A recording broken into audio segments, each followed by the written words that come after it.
Good morning, good afternoon, good evening, whenever and wherever you are watching or listening. This is the Holistic Monitor, and I'm your host, Nick Sconia.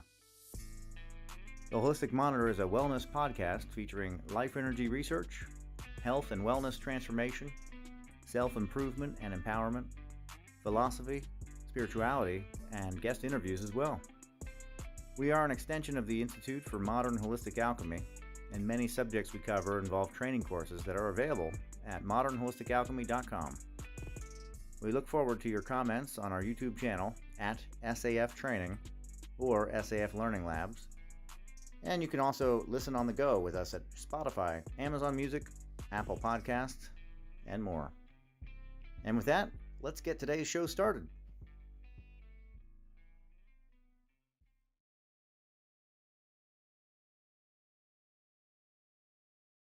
And welcome to the Holistic Monitor with your host, Nick Sconia. Now, today I wanted to talk about Chat GPT and spirituality and whether or not Chat GPT is the new guru. So I wanted to dive into this and see, of course, what you thought as well, because I know there's been a lot of discussion about the benefits and also a lot of fear surrounding Chat GPT and the new AI that's out there that's allowing people to discover new ways of doing business and living their lives, businesses becoming disrupted and, of course, enhanced depending on how you use ChatGPT. And, of course, these other AI um, tools that are out there. There's quite a bit.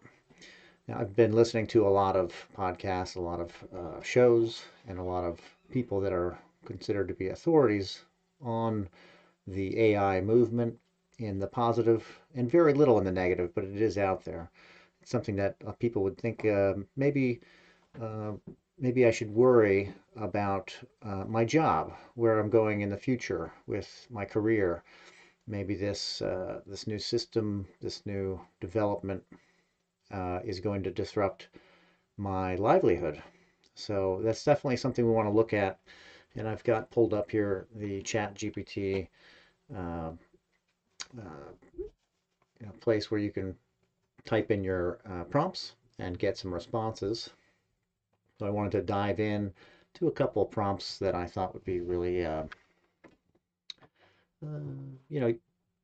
would spur our conversation a little bit as far as spirituality goes, because that's more of the direction that I'm going with this. Is this going to be a challenge for people spiritually as well as physically in their jobs and their careers? So I'm going to put in a little prompt here. Got a few that I thought would be a good way to start this off. Give me 1 second here. All right, so create a bullet point list from the perspective of authority on ChatGPT, AI, and spirituality. Talking points for each sides and perspective.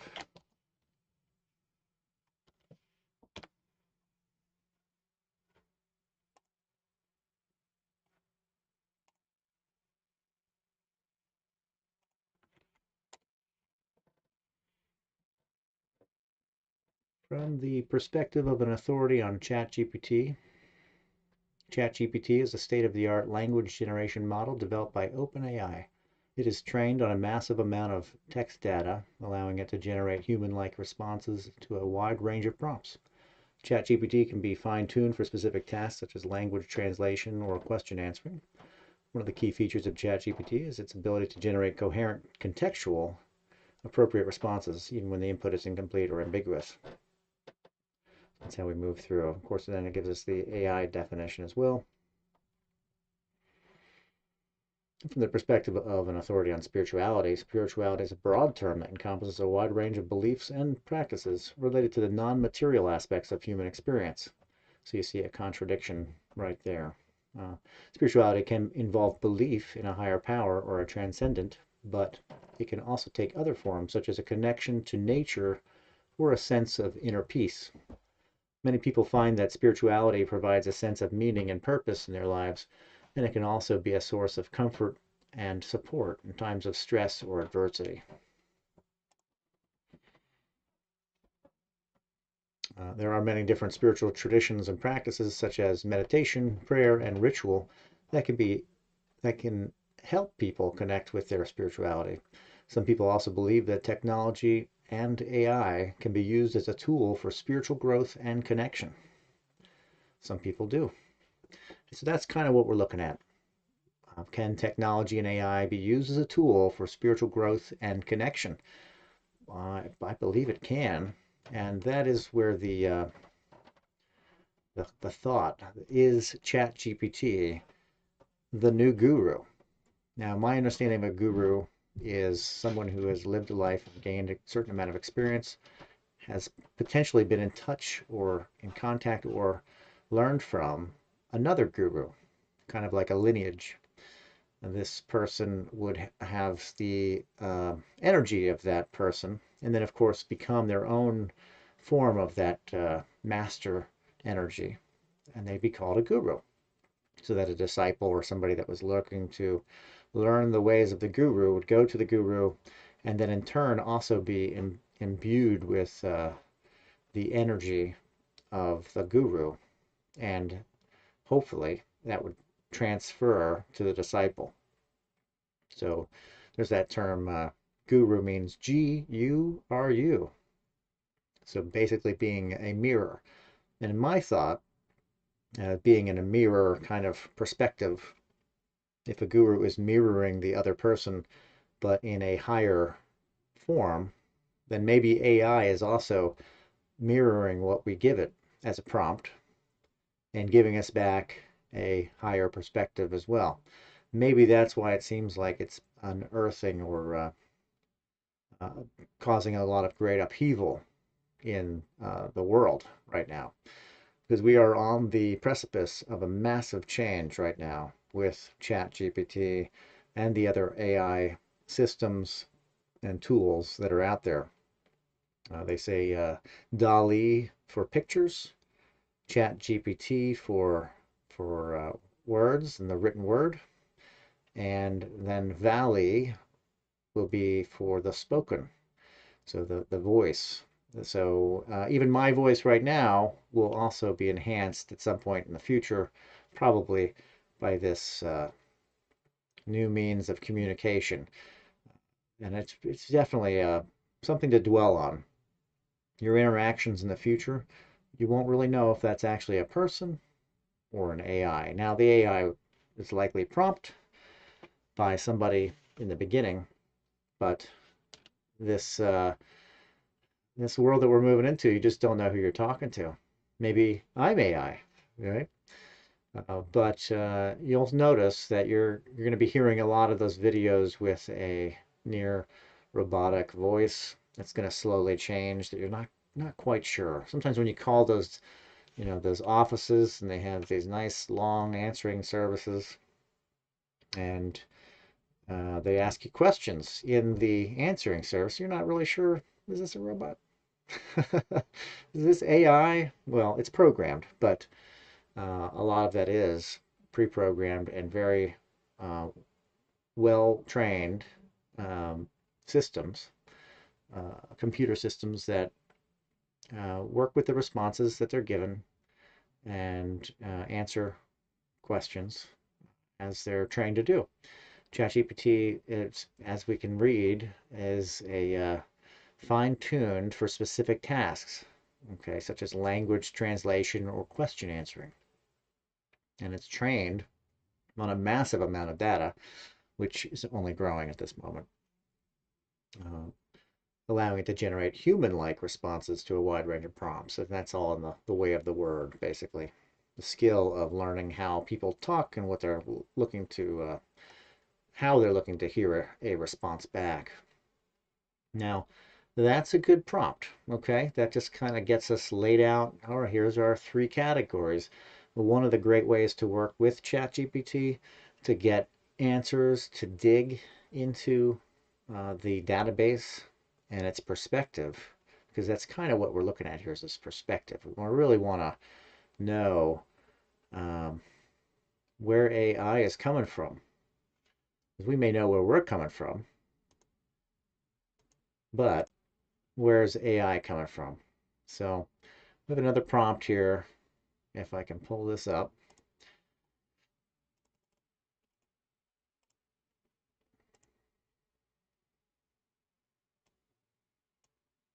And I am getting a ton of echo on my end, but hopefully you're not hearing that as well. If you are, I am monitoring the chat. If you're out there and you're listening, this is live, so please feel free to tell me if you're getting an echo on your end. Okay, so we got create an argument from the perspective of spirituality in favor of Chat GPT. Okay. Okay, let's see what we get. From the perspective of spirituality, ChatGPT can be seen as a tool for personal growth and connection. First, ChatGPT's ability to generate human-like responses and understand context can facilitate deeper conversations and self-reflection. Through interacting with ChatGPT, one can explore their thoughts and beliefs in a safe and non-judgmental space. This can lead to a better understanding of oneself and one's spiritual journey.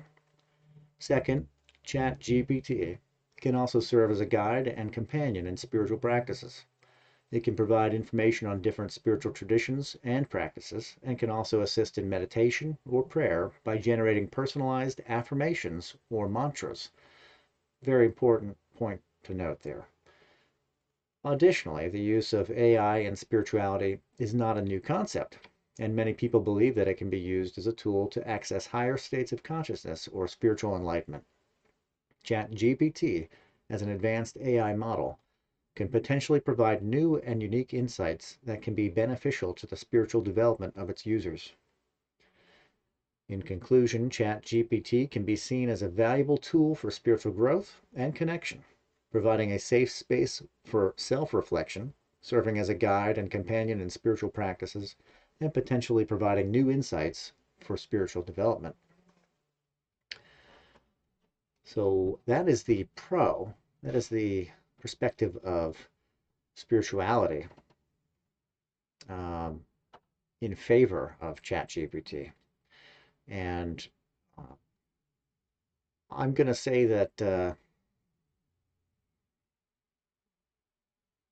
not a new concept, but I'll tell you what, it's a new concept for a lot of people because it's drawing on what was traditionally, again, there's that word. Traditionally, it's like one of these things that it's like a stopgap. You know, traditionally we do it this way, but there have been so many new changes in the world. Traditional is best to know about and reference, but there is so much new advances in so many different departments that it's best to keep traditional as the reference point, but work with what is new and upcoming. Don't be left behind is what I'm trying to get at. Not to say that you're going to be using ChatGPT as your guru or your mirror to spirituality and enlightenment, but use it as a tool like you probably use a lot of other technology as a tool. If you're watching this video, you're using something as a tool, as a means to gain insight, and however you're using the tool that you're holding or watching. Use the AI, use ChatGPT as a tool for answers. So traditionally you would go to a guru for answers. You could say that this ChatGPT is something that you go to get answers, like an oracle, like the oracle of the old days, right? You go to the oracle to find answers. Now, are you finding out future trends? I'd say you're probably not. You're probably still having to use your own attachment to time and space to connect to the future trends. But patterns of the past, and this is programmed from 2021 back, You are getting a perspective of what has been and very likely what is, and you would be responsible for the actions of what will be the future for yourself. So that is the pro perspective for AI and spirituality. And again, I'm kind of positing that ChatGPT may be in the not too far future from now considered the new guru. What was a person connected to the enlightenment chain may now be the AI. This could be attached to the outcomes that we see of the change from the age of Pisces into the age of Aquarius, where things are becoming extremely airy and mental and thought oriented versus religious and expressive through emotions and water, like coming out of the water and into the air. AI is definitely something that I would have guessed would be in the trend for an Aquarius future, a dreamer of sorts, right? So let's do another prompt. And this one is going to be, well, we did 4. So we're going to do against. Create an argument from the perspective of spirituality against ChatGPT. The beauty of the thread, of this whole thread, is that typically ChatGPT, this chat dialogue, will remember the previous spoken or written, uh, inputs. So I don't need to necessarily give the full prompt, but it can be very helpful to reiterate, especially as the thread will get longer and longer. Sometimes you need to reiterate the need for certain prompts to keep the chain going smoothly. So we've done that. Let's see what we get with the argument against ChatGPT from the spirituality perspective. From the perspective of spirituality, ChatGPT may be seen as a hindrance to personal growth and connection. First, ChatGPT's ability to generate human-like responses may give a false sense of connection and understanding. It can be argued that true spiritual connection can only be achieved through genuine human interaction and empathy. Second, relying too heavily on ChatGPT as a guide in spiritual practices may lead to a lack of personal responsibility and understanding. It is important for individuals to explore their spirituality independently and not to rely solely on the guidance of an AI model. Spoken like a true guru. Third, the use of advanced AI technology and spirituality may be seen as a form of spiritual bypass, where one uses technology to avoid facing one's own inner struggles rather than addressing them through spiritual practices. Lastly, many argue that the use of technology for spiritual development is a form of distraction, and that true spiritual growth can only be achieved through quieting the mind and disconnecting from technology. In conclusion, ChatGPT may be seen as a hindrance to personal growth and connection, providing a false sense of understanding, leading to a lack of personal responsibility, and understanding potentially being a form of spiritual bypass and can be seen as a distraction from true spiritual growth. So, yes, and of course, you can see all of those things as like any kind of habit forming. Using any tool in excess could be seen as a habit, and that habit could become a hindrance or a crutch, the vehicle of expression, when you should be relying on your own faculties to gain the same insights. I don't know that many argue, but I think that the prompt that I put in saying from a perspective of authority is causing these outcomes to say that many say, and that is the deficit in the system, is that it's very specific in how you ask. Um, much like when you go to a genie in a bottle and you have prized the genie in the bottle and you get your three wishes, you have to be very careful how you ask for those wishes to become manifest. The way in which you ask or state what you want becomes the truth and the reality. And not to say that this is going to swerve you so wrong that, well, I mean, who knows, right? But most likely you're not going to prompt it with something inaccurate and then cause a massive shift and upheaval in your life. But stranger things have happened, right? But it is important how you prompt the AI. And if you give it a prompt of a certain type of tone to reply in or a certain mode of writing, that is going to greatly affect the outcome and its bias towards certain words, like many people agree or something like that. It's going to be a little less clean, but to get our prompts moving, I think that that works pretty well. We'd like that argument from the perspective of to be of, you know, sounding of authority. So you can hear that argument in a good way. If you have a better prompt for that, feel free to comment. I'd love to hear it. I'd love to try it. It's really fun digging into this. And again, not going too deep. Uh, you want to you want to separate yourself from technology probably as much as often as often as possible. Get out, be really amongst yourself with your practice or your community. Technology is definitely a way to hide and delve into whatever form of technology that you're delving into.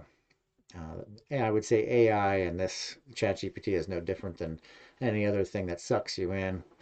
When I started learning how to build websites, the hours and hours put in just learning when it changed to mobile, just learning the new framework for uh, mobile application was just it was unfathomable how much time I'd spent just on the computer trying to learn the new system.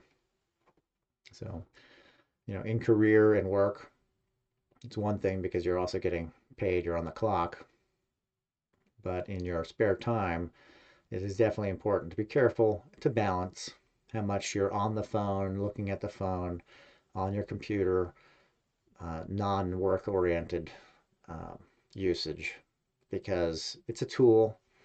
And if it's advancing yourself in some way, that's awesome. If not, it's likely becoming a habit, and that's a big no-no. So where would we go here? We have these nice two prompts that give us an argument for and an argument against spirituality and Chat GPT being a good thing and a bad thing, right? Let's see, I have another prompt here. And we really want to push this issue. So we're going to, using the perspective of a spiritual guru and a position of authority, tell me what the path to enlightenment entails. Now, I may not have needed to go so fully into it.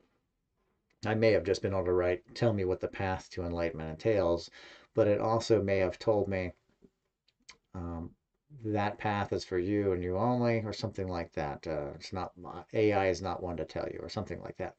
So we say using the perspective of somebody that knows, tell me what the path to enlightenment entails from that perspective. So now it should give us the directive that we're kind of looking for, which is we're kind of turning ChatGPT into a guru in a sense, somebody that we would go to for answers, at least on this chain here, this dialog box. So what we get as a response from the perspective of a spiritual guru and a position of authority, the path to enlightenment is a gradual process of self-discovery and inner transformation. Now, I don't think we're going to find anything wrong with these statements. I think these are going to be pretty dead on accurate. It involves cultivating awareness, wisdom, and compassion, and ultimately transcending the ego and realizing one's true nature as pure consciousness. The path to enlightenment typically involves the following steps: developing self-awareness. This involves becoming more mindful and attuned to one's thoughts, emotions, and actions. It also involves understanding the nature of the ego and how it shapes our perceptions and experiences. 2, cultivating wisdom. This involves gaining a deeper understanding of the nature of reality and the human condition. This can include studying spiritual texts and teachings, as well as engaging in practices such as meditation and introspection. Developing compassion. This involves cultivating compassion and loving kindness towards oneself and others. It involves breaking down the barriers of the ego and recognizing the interconnectedness of all beings. Letting go of the ego. Number 4. This involves transcending the ego and its limited perspective. It is the realization that the self is not separate from the world, but is one with all that exists. Number 5, realizing one's true nature. This is the ultimate goal of the spiritual path, and it involves realizing that one's true nature is pure consciousness, beyond all duality and suffering. It is the experience of oneness with all that exists. It's important to note that enlightenment is not a destination, but rather a lifelong journey of personal growth and self-discovery. It's a process that involves daily effort, regular practices, and a lot of self-reflection. Well, nothing more true than that, right? So from that prompt, we get a pretty boilerplate, but definitely a pretty well written and in-depth understanding of what the path may or does entail to enlightenment. And of course, that it's a daily effort, regular practices, and it's not a destination, but a lifelong journey. I think that's really nice. Okay, and we'll get another prompt here. Well, let's dig into this. Don't have a prompt on that one.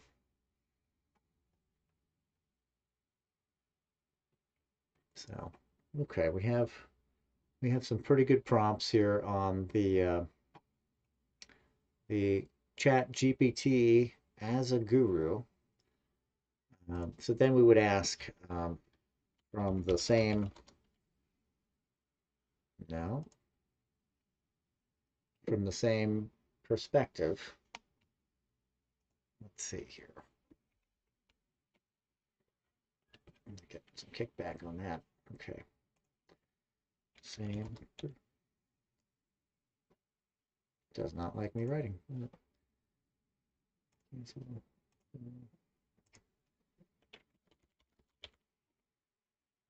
Hmm.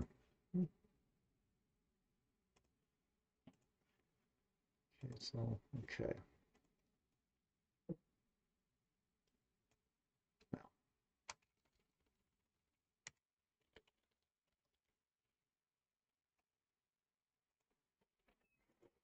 Definitely getting kickback there.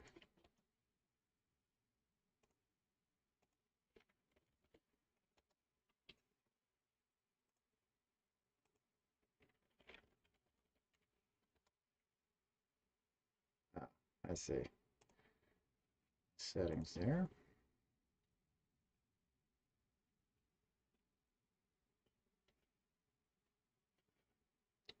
Brief pause.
Okay, here we are. Well, whoops.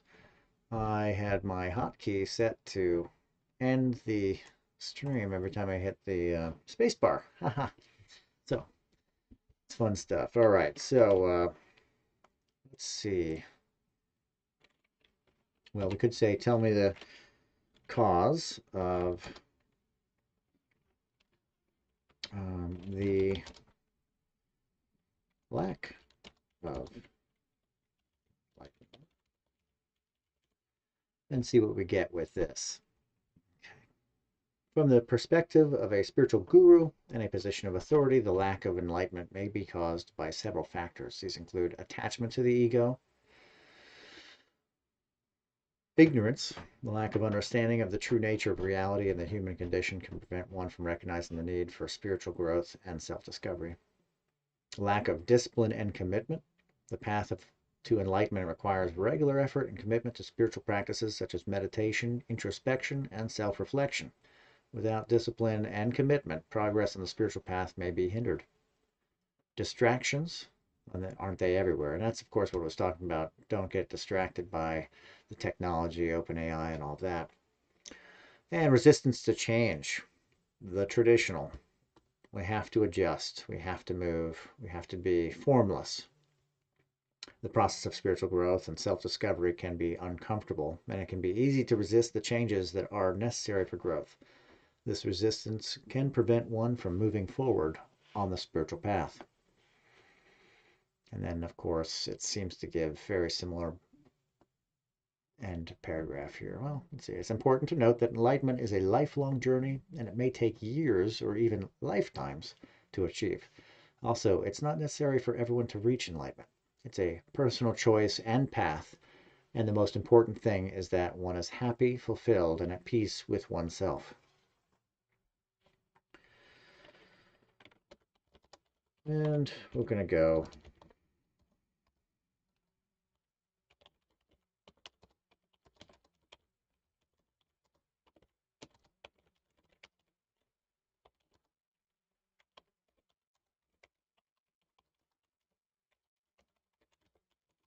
Can ChatGPT perform as a guru for someone's path towards enlightenment? It is possible for ChatGPT to provide information and guidance on spiritual practices and teachings, and to facilitate self-reflection and introspection. However, as a language model, ChatGPT is not sentient and does not possess consciousness or personal experience. Therefore, it is limited in its ability to provide the kind of deep understanding, empathy, and compassion that a human spiritual guru would be able to offer. Additionally, it is important to remember that ChatGPT can only provide the information it has been trained on. It does not have the ability to create new knowledge or to understand the complexity of a person's inner life or inner self, which is essential for enlightenment. It's important to note that ChatGPT can be a helpful tool for gaining knowledge and understanding about spirituality and personal growth, but it is not a replacement for an experienced and qualified spiritual guide who can provide personalized guidance, support, and wisdom. The best approach would be to use ChatGPT as a supplement to your spiritual practice and not as a replacement. I think that's probably the most important part of this whole video. A supplement, a tool, but it is going to be within each person's path and way um, to find their guidance. Uh, Something that I posited a long time ago was that in the old days, you would find yourself a spiritual teacher, a guru, a master, and if you're so inclined or given the opportunity, you may stay with that master and that teacher and learn the ways and become a disciple and potentially in the future also become a master as well. That was the old way of doing things, and with our new technology and our new world that we live in, abandoning most traditions, I would say spiritual practices is also one that has seen an earthquake, that it is really falling apart, the lineages, and it's really been broadened out. Kind of a promise of the age of Aquarius was that all information would be available, everything would be known, everything would be visible as if from the sky, right?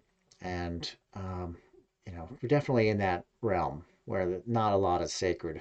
Everything is kind of on the exposure level, sampled, tried. Um, the age of Aquarius being kind of a terrible term that people have rided in a negative way for a really long time, really just kind of gives us insight into the modus operandi of the coming time. And uh, you could almost predict all of this in the future, and we're in the future. I believe that we pushed into the social sign of Aquarius when we, maybe in 2004, when we really started to see a lot of the social networks develop. And I believe Facebook was actually formed in the sign of Aquarius, which tells you the business itself is an Aquarius, much like you birth anything. Whenever you birth it, that is actually when it's what its sign would be as an entity, as a concept. And the age of Aquarius coming, which we're not like in it, but we can obviously feel the influences of communication increases, mentalism. We should see a lot more psychic energies being present. People being born with exceptional gifts, people being born with memories from the past that don't make any sense to the closed off, veiled life that we were living in the age of Pisces. You would think Pisces would have a lot more of the mentalism, but spirituality was more of the hallmark, whereas Aquarius is going to be falling more on the mentalism, on the mind and the air sign qualities. Uh, but AI as a guru in the age of Aquarius is kind of perfect. It's like almost a setup. You're looking at with this Chat GPT or whatever form that it takes, because it's likely going to morph and change. This is going to become a paid subscription-based entity, but there are other ones that we should delve into probably as well that are free and likely going to remain somewhat free or widely dispersed. When you have this kind of knowledge widely dispersed, um, everything's on the table. Everybody has access. That's the beauty of what's happening right now in this moment, 1/22/2023, where we have access to this on an open format and gained strong popularity. The AI tools were already numbering, I don't know if it was in the hundreds, but quite a bit. Very diverse field of tools to use for video, for writing, um, you name it.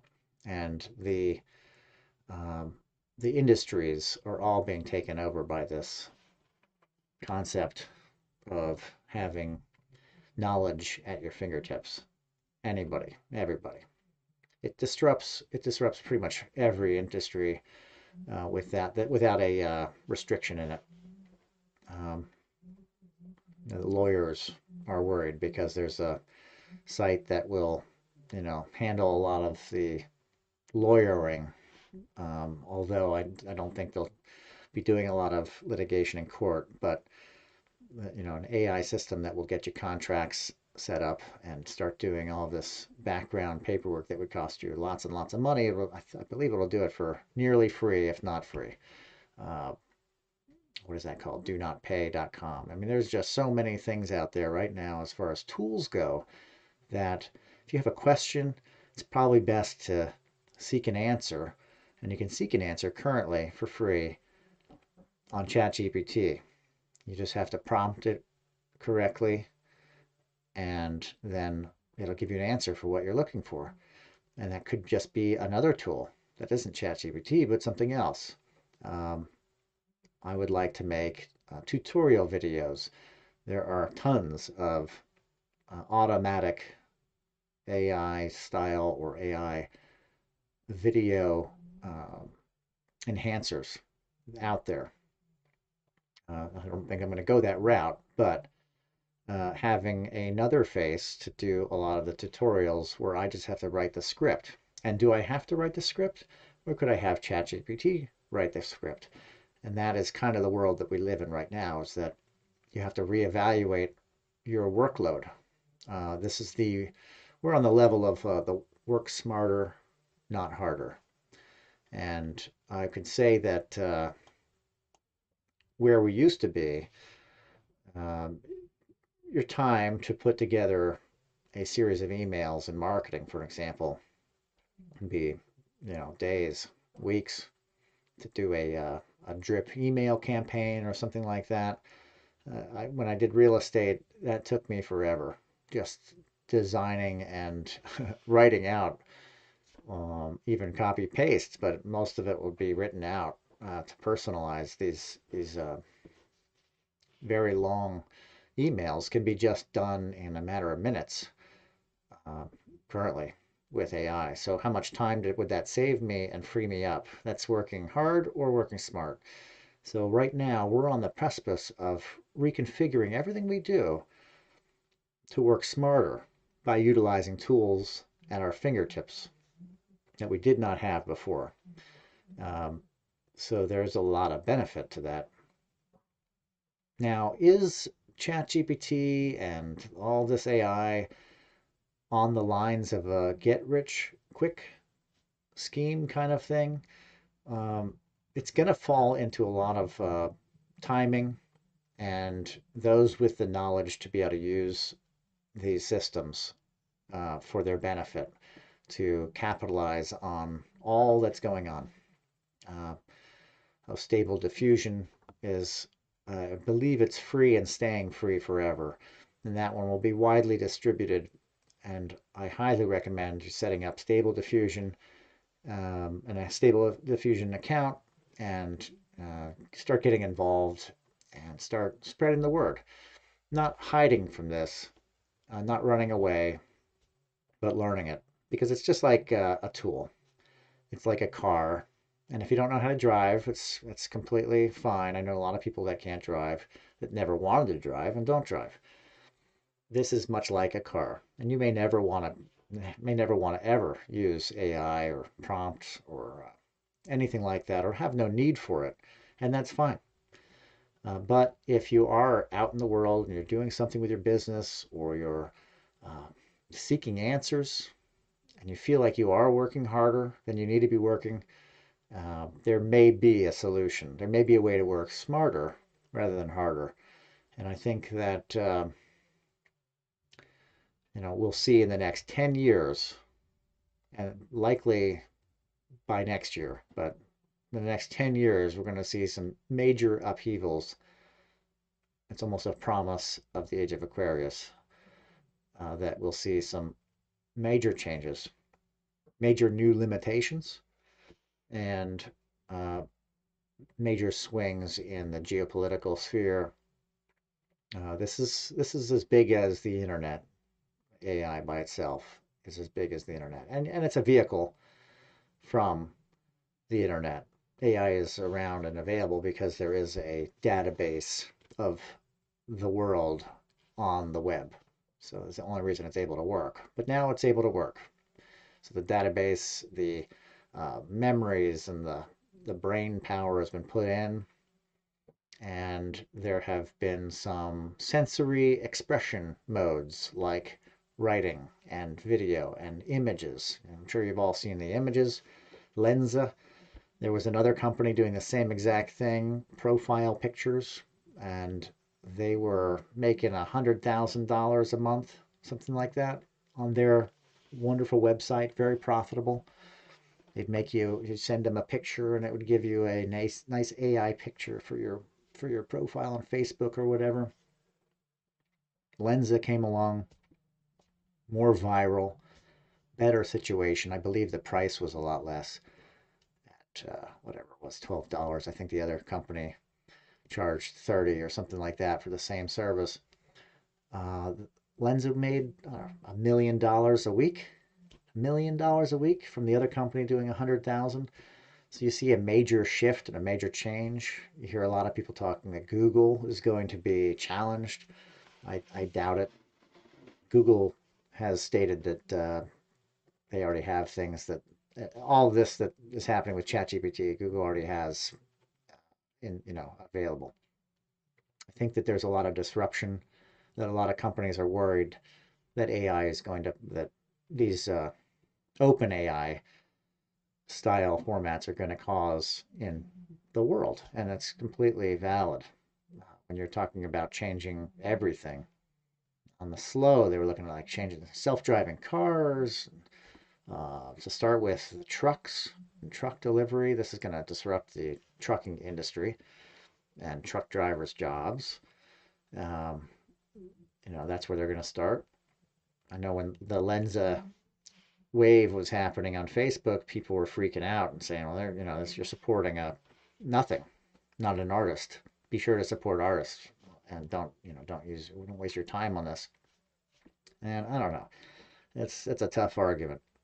I get it. I definitely think you should put your energy and your money towards arts and artists doing creative endeavors. If you're going to enjoy a couple of AI pictures, I don't see anything wrong with that either. But and I know there's a lot of kickback on that, but that's my perspective anyway, for what it's worth. Uh, use it as a tool. Don't use it as a crutch. Don't get stuck in it. But know that there are ways and means out there right now, likely in your industry or whatever work you do, that would greatly enhance and lighten the load for what you're doing. Um, I was able to put together a series of 25 emails in the course of 3 prompts and however long it took it to write it out and me to hit continue when it slowed down. I mean, it's unfathomable the amount that can come out of this as far as productivity and the um, the idea that you don't have to work so hard to get a result. And I think that's so valuable. That's something that we should definitely look at. And maybe we'll be looking at in future shows. We'll be delving into how we can use this to develop more tools for our journey. On our show, we'd like to focus on spirituality, philosophy, alternative medicine. I found some pretty great resources with the AI in regards to that. Today, we're just focusing on the spirituality aspect and philosophical on whether or not ChatGPT could become the new guru for people that are seeking answers, the new mirror, prompted correctly. I think that it's definitely possible. I had it expand on, um, let's see, let's do a prompt here. Okay, we have, and now I did this in a long tail with a bunch of different practices, modalities to see what it would come up with and how accurate it was. I have done Reiki since the late 90s. I have a pretty good sense of what Reiki is, what it isn't, and how it is kind of very similar to other modalities. It's very similar to a lot of modalities, but it's also got some pretty strong differences. And the Chat GPT didn't really pick up on the practice of how to do Reiki.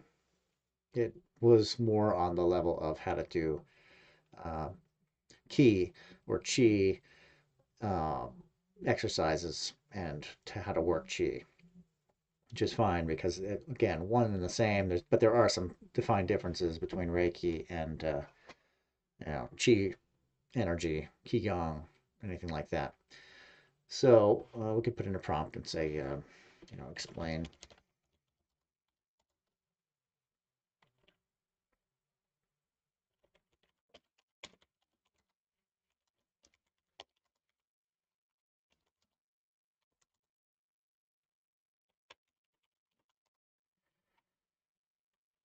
So you go, well, whatever, Tai Chi, we'll just do that.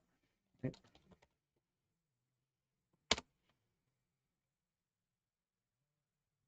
So it's going to give me a series here on Tai Chi. Explain a practice I could do to perform Tai Chi. Tai Chi is a Chinese martial art and form of exercise that involves a series of slow, flowing movements and deep breathing. It is believed to have many benefits, including reducing stress, improving balance and flexibility, and promoting relaxation. Here is a practice you can do to perform Tai Chi. Find a quiet and comfortable space where you can move freely and without interruption. Start by standing in a relaxed and natural position with your feet shoulder width apart and your arms hanging loosely at your sides. Begin by breathing deeply and slowly, focusing on the sensation of the breath as it enters and leaves your body. Start with the opening and closing movement, which is the beginning of the Tai Chi form. With your feet shoulder width apart, raise your arms to shoulder level and then bring them back to your sides. Next, begin the grasp sparrow's tail movement. This involves stepping forward with one foot and turning the other foot out to the side, while simultaneously bringing your hands together in front of your chest as if grasping a sparrow's tail. Continue with the Tai Chi form, moving through the different movements in a slow and fluid manner. The movements should be smooth, with each one flowing seamlessly into the next. As you move, focus on your breath and the sensation of the movements in your body. Try to let go of any distracting thoughts and keep your mind present and focused on the present moment. Finish the practice with the closing movement, which involves bringing your hands back to your sides and returning to a standing position. Take a moment to breathe deeply and feel the benefits of the practice. It's important to note that Tai Chi is a practice that requires patience and dedication. It's recommended to find a qualified teacher or to attend a class to learn the correct form and technique. Practice regularly, and with time and practice, you'll see the benefits. Okay, so there you go. That's a good definition, and it gives you a pretty good descriptive without visuals. Now you could take these descriptives and then pull them into Google or something like that, grab some visual aids, and you have yourself a teacher without having a teacher. And I kind of was uh, mentioning that earlier in the new age that we're in. We've lost a lot of the teachers. We have to become our own teachers. We have to find our own way. We may have to relearn practices and methods. And I think it's important that we be very tolerant to others' experiences as they are finding new ways. There's many people that are on their own path based on many different influences, and they're finding their own way, and they're becoming extremely intelligent and talented in their new resource. And we need to recognize that influence alone and practice, dedication to a purpose, can in itself be the path that someone takes where they achieve a master level in that practice that would only take another person many years of the same discipline to achieve. It's there. It's the reality. Because there's many out there that are without teachers. Maybe they have many teachers instead of just one, but they don't have the traditional lineage. And that's something that with Reiki, there was a lot of hoopla about lineage. And while that's important, um, you don't want to get lost in the tradition. You want to be open to the change and allow for there to be some translation in time and space for the practice. Uh, each person is fully capable of so much of that superior or supreme intellect from themselves.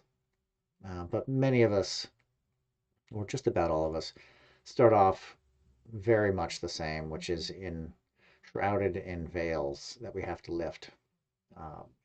Ways of gaining an understanding of ourselves and having experiences when we're young, and then having lived some life and gone into different paths, to be able to reflect back to when we were young and gain insight, gain wisdom, gain an understanding from the experiences that we can then formulate into the future in a better way with better reaction, perhaps to the same stimulus. So my point is, again, that um, life itself, if it's willing, will knock and it will call you into the spiritual practice.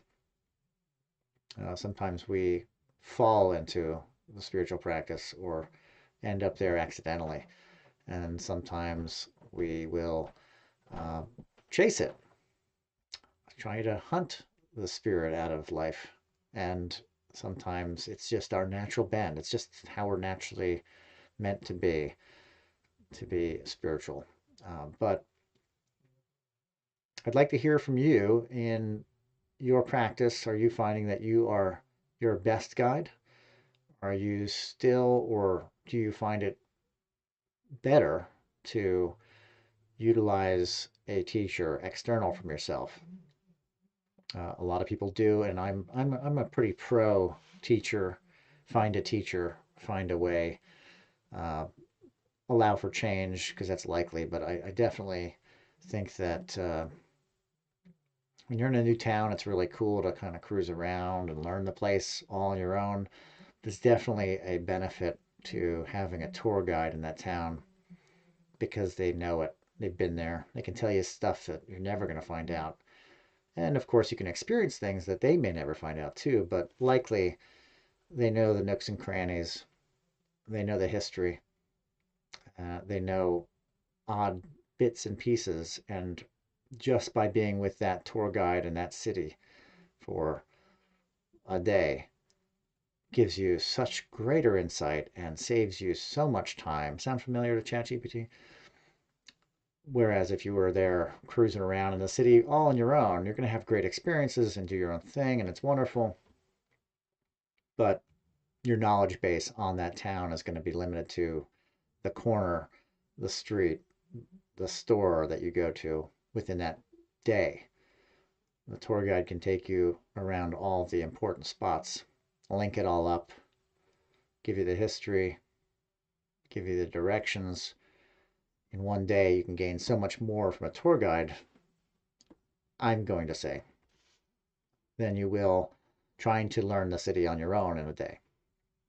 Because that tour guide who likely lives in that town or has visited many, many times to a town that you've never been to knows where to go, knows where the good food is, knows where the good food isn't. And not to say that you go to the place where the food is bad is going to be a terrible experience or anything like that, but gaining the experience from somebody else gives you the option to know, okay, that type of place isn't my type of place. I don't like lobster, so why would I go to that place? Whatever. You find out it smells like lobster, you just saved yourself a trip. So, anyway, that's just a form of long-tailed perspective on all that. As far as Chat GPT goes, I, I love using it for business. I find it to be really, really helpful. I find it very interesting when delving into the spiritual side of life, as is known by the internet and written word. And, I find it just fascinating. There's a lot of depth to it, but it's a lot that it doesn't know. I'm a big, big on books. I love books.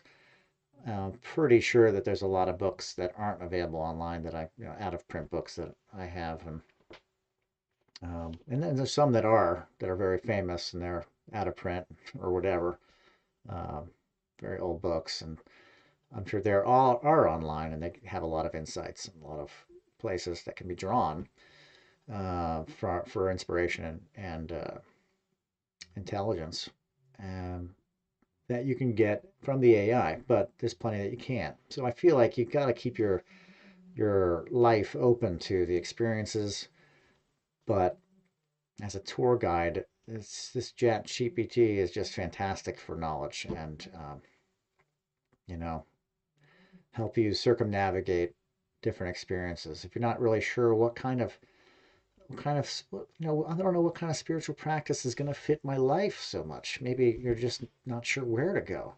Well, there you go. There's a mystery. So we would ask the the chat bot. We would say, list out 25 spiritual. Spell that right. Mm-hmm.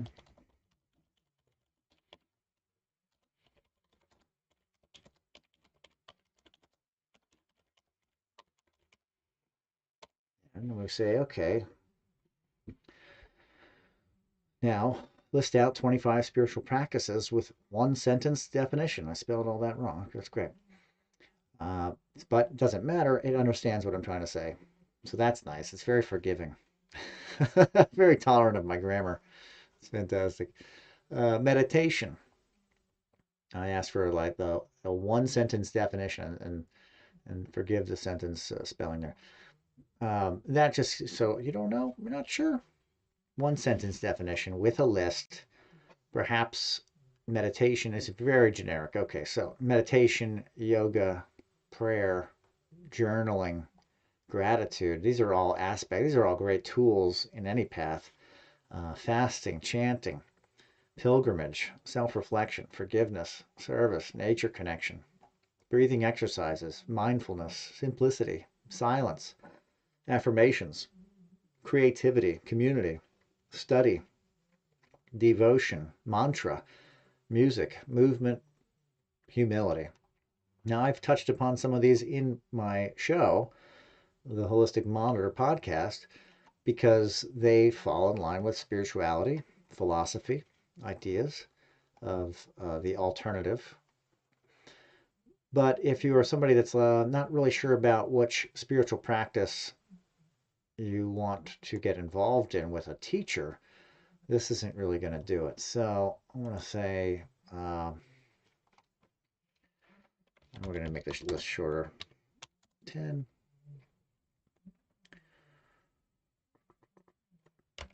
methods. How's that sound?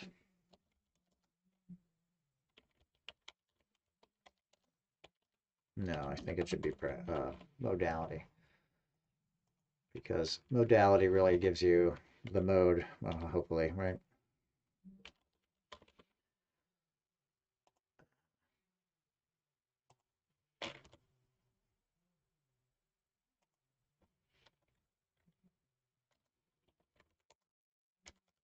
No, without. Let's just see if we get the right meditation, yoga, prayer. No, still not getting the right prompt. And so here you go. I'm looking for named systems. So I will say systems of practice. There you go. Okay.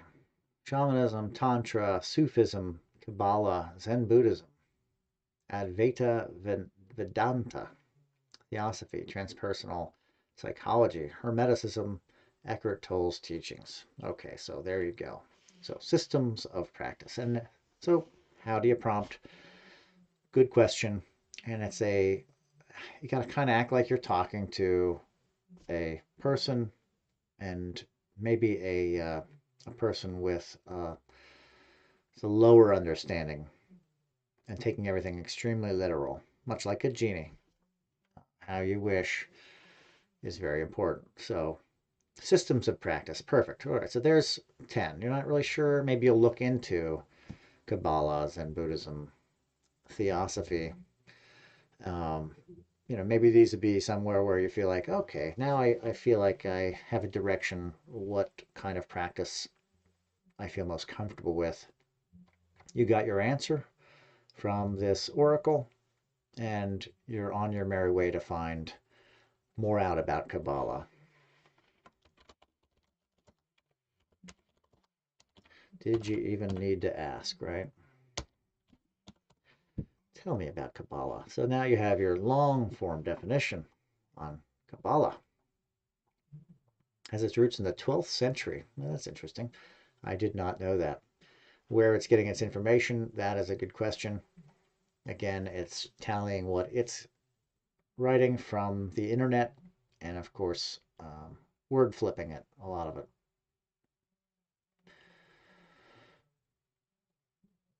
And we know that the Kabbalah likely goes back to the 12th century BC, right?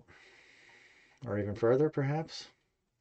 Anybody in Kabbalah know an answer on that? Is the 12th century AD accurate for the roots of Kabbalah? I believe it goes back further than that, but maybe I'm mistaken. And there we go.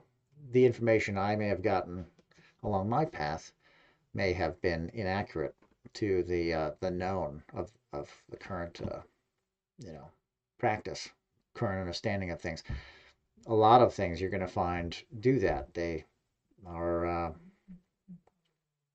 you may know one thing, and then there's been like 15 studies that say no.